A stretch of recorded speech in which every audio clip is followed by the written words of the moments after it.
The glass tower of Pinnacle Enterprises gleamed under the midday sun, its sleek lines cutting into the Chicago skyline like a blade. Inside, the air was crisp with the hum of ambition. Executives in tailored suits darted between meetings, their voices clipped and urgent, while the lower floors buzzed with the quiet efficiency of those who kept the machine running. Among them was Marcus Tate, a janitor whose presence was as unremarkable as the polished floors he mopped. At 42, Marcus moved with a deliberate calm, his wiry frame pushing a cart of cleaning supplies through the corridors of the 47th floor. His eyes, dark and steady, took in the world around him with a quiet intensity, as if he saw more than the smudges on glass or the coffee stains on carpets. In the executive suite, Evelyn Harper reigned supreme. At 38, she was the youngest CEO in Pinnacle's history, a self-made millionaire who'd clawed her way from a middle-class upbringing to the pinnacle of corporate America. Her office,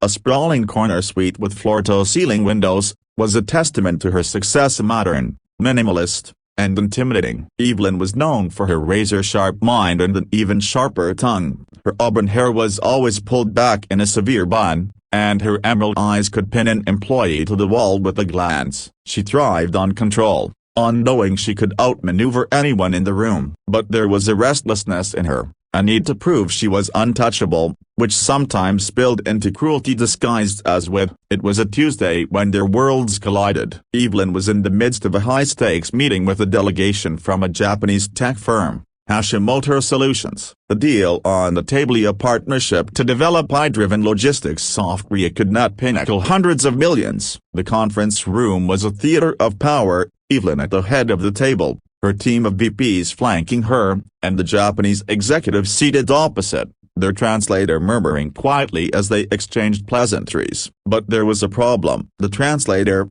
a nervous young man named Kenji, was struggling. His translations were halting, missing the nuance of the Japanese team's questions, and Evelyn's impatience was palpable. Her manicured nails tapped the glass table, each click a warning shot. "Kenji," she said, her voice smooth but edged with ice, "if you can't keep up, I'll find someone who can." "This is a multi-billion-dollar deal, not a language class," Kenji flushed, stammering an apology, but the damage was done. The Japanese executives exchanged glances, their expressions unreadable but unmistakably tense. Evelyn excused him with a flick of her wrist, and he scurried out, leaving the room in an awkward silence. She turned to her team, her smile tight. "Anyone here speak Japanese, or are we all just here to look pretty?" The VPs shifted uncomfortably, their Ivy League degrees useless in the face of her challenge. Evelyn's gaze swept the room, landing on the glass wall that separated the conference room from the hallway. There,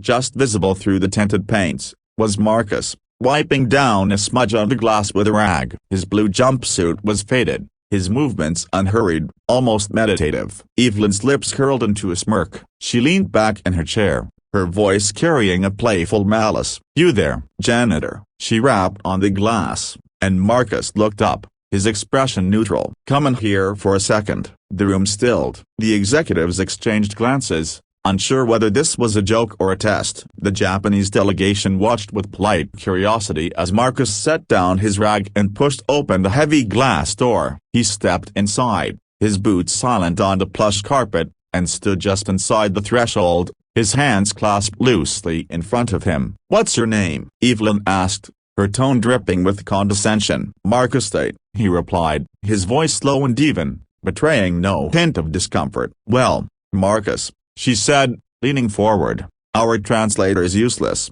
and we're in a bit of a bind. You look like a man of hidden talents." The room tittered nervously. "How's your Japanese? Translate this, and I'll pay you." "Name your price." She slid a piece of paper across the table, a handwritten note in Japanese from one of the Hashimoto executives. It was a simple request for clarification on Pinnacle's data security protocols, but the kanji was dense, and the phrasing formal. Evelyn didn't expect Marcus to understand a word of it. This was sport, a way to flex her power and break the tension of the stalled meeting. She leaned back, crossing her arms, her eyes gleaming with the anticipation of his failure. Marcus took the paper, his fingers calloused but steady. He scanned it for a moment, his face unreadable. The room waited, the silence thick with expectation. Then, To everyone's surprise, he began to speak. Anatanocation no de tahogo purita korlawa, kaku saikejan nishitigaru masako.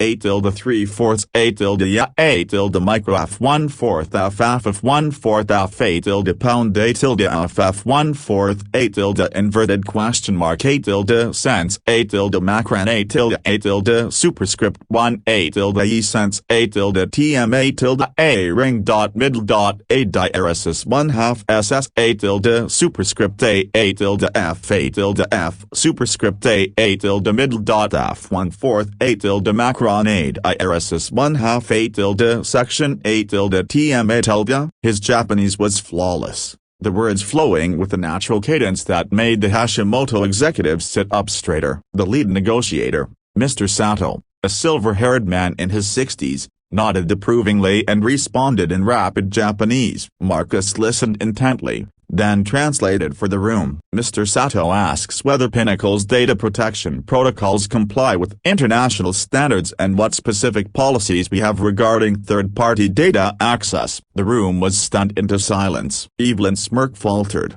her eyes narrowing as she processed what had just happened. Her VPs stared at Marcus, their mouths slightly agape. The Japanese delegation, sensing the shift in the room, leaned forward, their interest piqued. "Well," Evelyn said, recovering quickly, her voice tight. "That's unexpected. Care to explain how a janitor speaks better Japanese than my translator?" Marcus met her gaze, unflinching. "I lived in Osaka for 10 years, he said simply. "Worked as a translator for a shipping company before I moved back to the States." The revelation hung in the air, heavy with implications. Evelyn's mind raced. She'd meant to humiliate him, to reinforce the hierarchy that kept people like her at the top and people like him invisible. Instead, she'd stumbled into something else entirely, a man who didn't fit the box she'd put him in. "Fine," she said, her tone clipped. "Stay, translate, let's see if you can keep up." Marcus nodded, taking a seat at the far end of the table. The meeting resumed,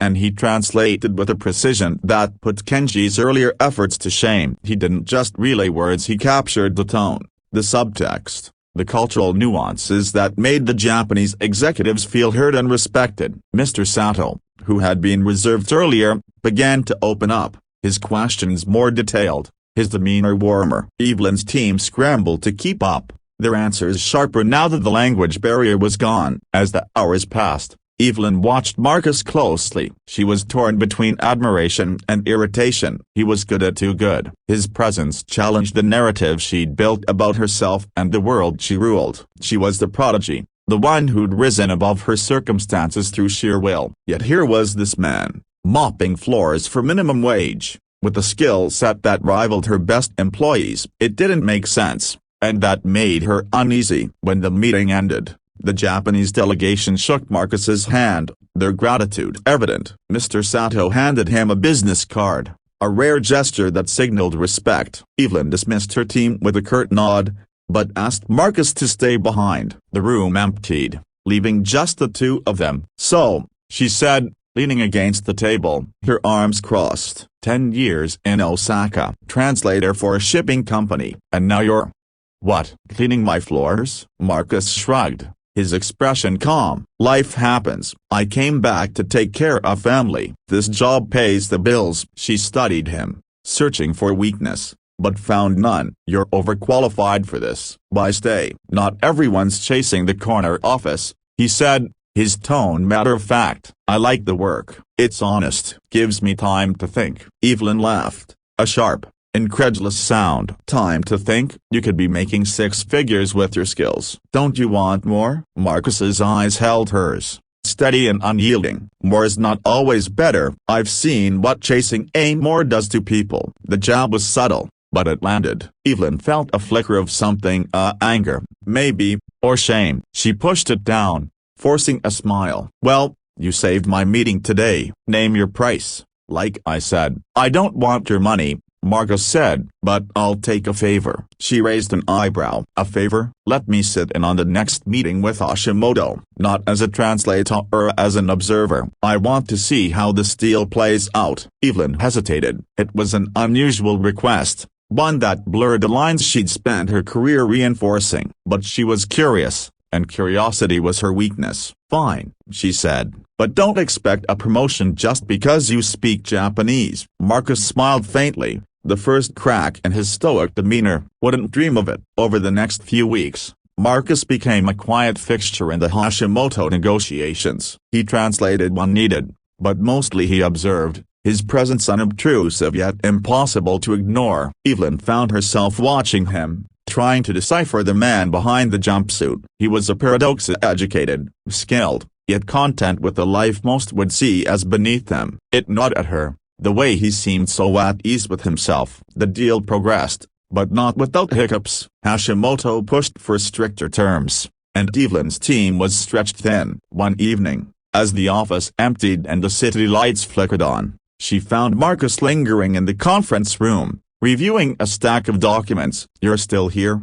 she asked, leaning in the doorway. "Thought I'd look over the latest proposal," he said, not looking up. "There's a clause in here you might want to revisit." She frowned, crossing to the table. "What clause?" He pointed to a section in the Japanese text, translating it on the fly. "This bit about data retention. It's vague. You could let Hashimoto store user data indefinitely. That's a lawsuit waiting to happen." Evelyn scanned the page, her jaw tightening. He was right. Her legal team had missed it, and so had she. "How did you even spot this?" she asked, her voice sharp with suspicion. "I read a lot," he said, shrugging. "Contracts, mostly. Keeps my mind sharp." She stared at him, her mind racing. This wasn't just a fluke. Marcus wasn't just a janitor with a knack for language. He was strategic, analytical, someone who could see the board 3 moves ahead. For the first time, she felt a pang of respect, tinged with something uncomfortably close to envy. The deal closed a month later, a triumph for Pinnacle and a personal victory for Evelyn. At the signing ceremony, Mr. Sato singled out Marcus, thanking him for his invaluable insight. The room applauded, and Evelyn felt a strange mix of pride and irritation. She'd won, but Marcus had stolen a piece of her spotlight. That night, she called him into her office. The city glittered below, a sea of lights stretching to the horizon. She poured 2 glasses of scotch and handed him one, a gesture that felt both calculated and genuine. "You're a mystery, Marcus Tate," she said, sipping her drink. "Why do you stay here? Really, you could be so much more." He took a slow sip, his eyes on the city. "Maybe I'm exactly where I'm supposed to be." She shook her head, exasperated. "That's not an answer." "It's the only one I've got," he said, setting the glass down. "Thanks for the drink." As he walked out, Evelyn realized something. Marcus wasn't just a janitor who'd stunt her company. He was a mirror, reflecting a truth she'd spent years avoiding: that power, wealth, and status didn't define a man or a woman. For the first time in years, she wondered what she was really chasing.